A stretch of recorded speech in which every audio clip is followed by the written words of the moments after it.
Hi everyone, it's Naga Max. இது 12th NCERT Maxல Chapter 4 Determinants Exercise 4.1ல 8th sum. இதான் இதோட last some. இது MCQ sums. ஓகேவா, இதுக்கு ஆப்ஷன் வந்து கொடுத்துருக்குறாங்க. A வந்து 6, B +or -6, C வந்து -6, D = 0. இதில் என்ன ஆன்சர் தான் நம்ம பார்க்கணும். நம்ம இது ஆல்ரெடி நம்ம லாஸ்ட் சம் செஞ்ச மாதிரியே தான் எக்ஸோட வேல்யூஸ் என்னன்னு கண்டுபிடிக்க போகிறோம். = 6 to 18 6. வழக்கமான கால்குலேஷன் தான் இது. x² minus 18 6 are 36, 6 6 are 36 minus 36.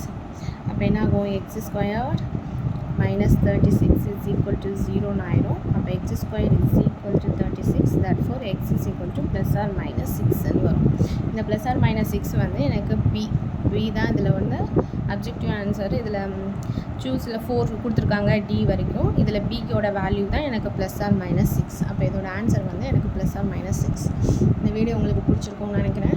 Like பண்ணுங்கள், ஷேர் பண்ணுங்கள், சப்ஸ்கிரைப் பண்ணுங்கள். இதோட 4.1 எக்ஸசைஸ் பிடிச்சிருந்துச்சு. நெக்ஸ்ட் வீடியோஸில் 4.2 பார்க்கலாம். தேங்க்யூ, பாய்.